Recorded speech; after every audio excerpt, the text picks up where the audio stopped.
노래임에도 불구하고 교과서에 안 올라와 있었어요. 일반적으로 잘 아는 진도, 밀양, 정선만 올라 있었지.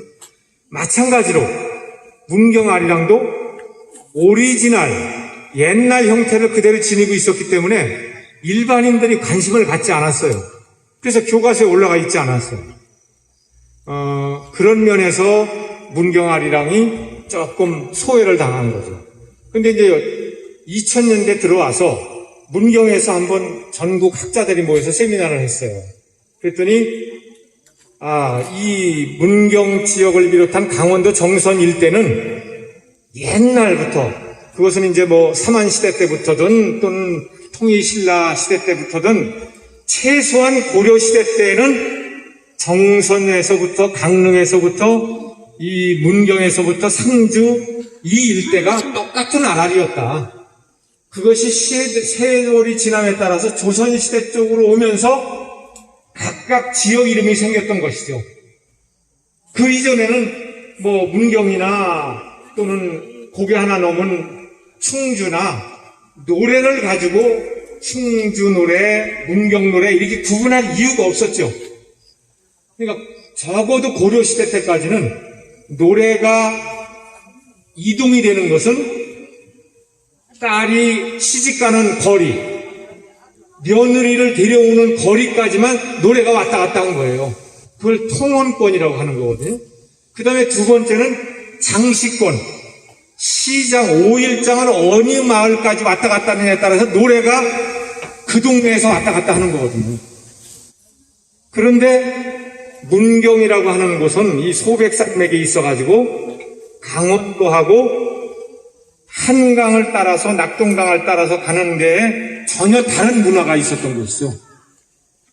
그러다 보니까 조선조 말 오면서부터 농법이 모를 대서 모짜리를 해서 다시 옮겨 심는 이양법으로 바뀌어지게 돼요.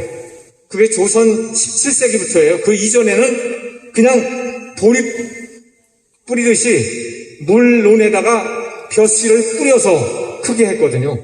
그때는 모를 심었다가 크면은 이동해서 쭉 여러 사람이 모여서 일시에 모를 심을 이유가 없었어요. 자기들끼리 그냥 집안에서 아무 때나 날 잡아서 그냥 물만 주면은 되니까. 그런데 그 이양법이라는 게 일반화되면서부터는 농민들이 우리 가족이 부족하면 이웃집 사람을 불러다가 노를 얻어서 우리 논을 같이 해달라. 그러면 너희 논 할 때 우리 가족도 너도 가겠다. 이러한 모를 심는 형태가 바뀌니까 누군가는 못줄을 띄워야 되고 누군가는 고개를 숙여서 모를 떠야 되죠. 이게 동작을 맞춰야 되고 그러다 보니까 노래가 필요한 거예요. 그래서 아랄이라고 하는 옛날 노래를 야 조금 더 빨리 해서 네가 선창하면은 우리는 심고 피고 하겠다. 이래서 노래가 필요하게 된 거거든요. 그러면서 여러 사람이 부를 때는 우리 노래는 이응자가 붙어요. 노래 후렴에 모두가 이응자가 부른다는 건 뭐예요? 여흥, 조, 여흥, 음이라고 해서 우리가 술 먹으면 다 콧소리 내잖아요.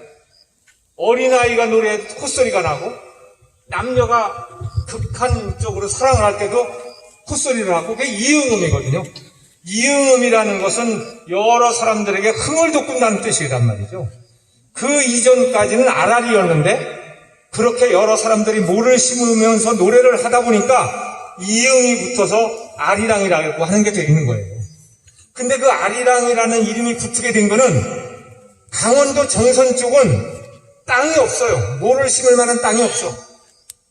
순전히 감자 심고 보리 심는 밭이 있을 뿐이지. 영남에 와서야 비로소 논이 생기고 이렇게 됐단 말이에요. 그러니까 이응음이 붙는 노래는 이 소백산맥을 경계로 할 때 바로 충주 일대가 논이 많으니까 문경 일대도 똑같이 영향을 받게 되는 것이죠.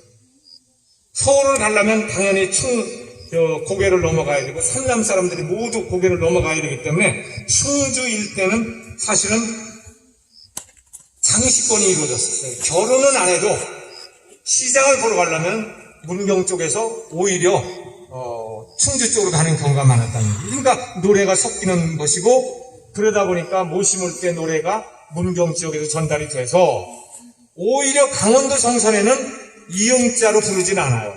그래서 아랄이라고 그래요. 지금도. 그러나 충주 일대에서부터 문경 일대는 논농사가 활성화되면서 이응을 붙인 아라렁이든 아라롱이든 오늘날의 아리랑이든 이렇게 부르게 된 거예요. 그런데 이 노래가 경북궁 중수를 통해서 삼남 지역 사람들이 문경세제를 지나다 보니까 문경의 이 노래가 자기들 마음에 받아들이게 된 거예요. 그래서 그 노래를 서울로 가서 서울에 많은 노래가 만들어지는데 이 문경세제 아리랑이 역할을 해준 거예요. 그러니까 전통적인 아라리에서 이응자가 붙은 아라롱 뭐 이런 노래가 후렴을 부르는 노래가 생겼는데 그 역할을 한 것이 바로 문경 세제소리, 문경 노래가 되는 거죠. 그러니까 아마도 그 시절에는 경북궁 중수가 이루어지기 1700년 이전에는 세제소리 또는 문경 세제 노래 또는 세제 아라리 이렇게 불렀겠죠.